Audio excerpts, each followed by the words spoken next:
Alright guys, welcome back to my channel. Today we are going to talk about motivation. Okay, I was given another role in another toastmasters meeting to serve as the inspirer, and my topic for today is different from the one I've shared with recently in my last video. This time around I talked about mindset. Okay, how changing your mindset can actually change your financial freedom. Okay, it can change your life. I was talking about getting smart in terms of our expenses and how we deal with money in general. I am aware that money is not taught in school. Okay, so the subject of money is never taught in school. It's something that you have to experience and you have to learn on your own. Okay, I've tried to read a number of books and to have an idea of what money is and how can we actually make the best use of our money. Now, this story can help you change your mindset or how you look at money you earn and money you spend. All right. So I was given this motivation in a Toastmasters meeting, and I started by narrating this simple story. It's about a woman that this is a very old story that happened in 1965. The woman got a job, a teaching job in one of the schools from the southwestern part of Nigeria. Right, so while she was on the job, she said there was a company that came around to give loans to teachers, and they all collected loans. Right, she took the loan of a brand new Opel Kadett at that time. Right, and the remaining guys also took the same loan. They were to pay in 4 years. That was the agreement. But then one of the teachers refused to take the loan of the new car. He rather took a loan of half of the money, which is to pay in 4 years also. But then he used half of that money to buy a used car. Right? He bought himself a used car and he hired a driver. So each morning when the rest of the teachers are coming to school with their brand new cars, he comes to school with his used car and the driver. The driver will drop him off in school and then he'll go with the car. And then later at closing time, he will come and pick him. And remember, the rest of the teachers will park their brand new cars in front of at the parking space in the school. So they were all looking at him. They were all laughing at him. In fact, that woman said at some point they were calling him the acting rich man because he owns a driver. And the man will just shrug and just laugh. See, we are looking at him as if he's kind of stupid, you know, he doesn't like socializing and all that. So one day, one of the teachers happened to have something to do in town. Okay, he has some tasks to accomplish in the city, and he went. And luckily for him, on his way back, he met the driver of that teacher. He was using the car as a taxi. So he came in, he was furious. He reported him to the rest of the teachers. I saw this person's driver. He was using his car as a taxi.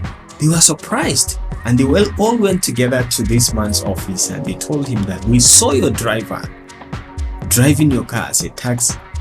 Then the man just looked at them and smiled. He said, I'm aware that he's using my car as a taxi. He said, why park a car for 6 to 8 hours when you can use it to make money for yourself, when that car can make money for you?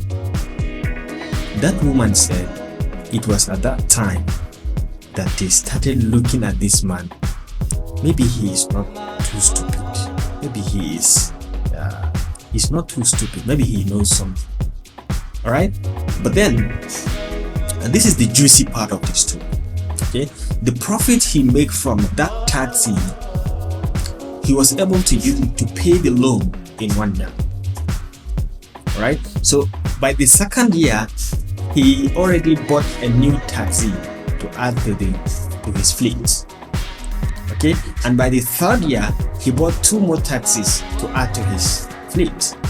And by the 4th year, when this old woman said they were finishing paying off the loan they took, he had 6 taxis. Okay, remember, and at that same year, he bought a brand new Opel Kadett. Okay, the newest one. All right. Remember, these cars were now 4 years old, and that was the year they are finishing paying the loans. Now, that old woman really looked at this man and said, it was now that we know that you are not really stupid. It is now we know who is smart and who is stupid. Okay, so it all starts with the mindset. So that was my message. It was that story I tried to narrate in a very simple way. But then here is the message. I push it out to them. That how do you manage your finances? How do you manage your money? How do you spend money you don't have? Do you try to impress people that hate you or people that don't care about what you are doing? Because the social media has actually exposed us to a lot of fake lives.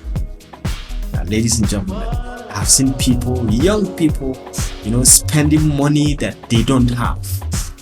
Okay, buying things that they don't need and trying to impress people that hate them. Okay, so it's high time, if you want to control your finances or if you want to change your financial status, start by changing your mindset. Start by changing how you view money and how you use money to your advantage. Do you use money as a slave?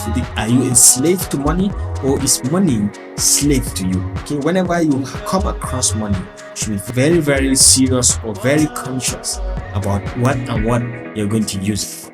So that was my motivation, and surprisingly, it resonates with quite a lot of them, a lot of the participants in that meeting, and they got motivated and we had a successful meeting as usual. Okay, so I believe and hope this can have a lot of impact on you. Also, you can apply it to your own life. Maybe the next time you want to take a loan, don't use it as a liability. Instead, try to use it as an asset or something that can be putting money into your pocket, instead of using it as a liability or something that can be taking money out of your pocket. Relate it to this very simple story and it can have some impact on you. I hope you enjoyed this video. If you like more of these physical and motivational tips, please hit the like and subscribe button, and remember to share this with your friends. And I'll see you in my next video. Peace out.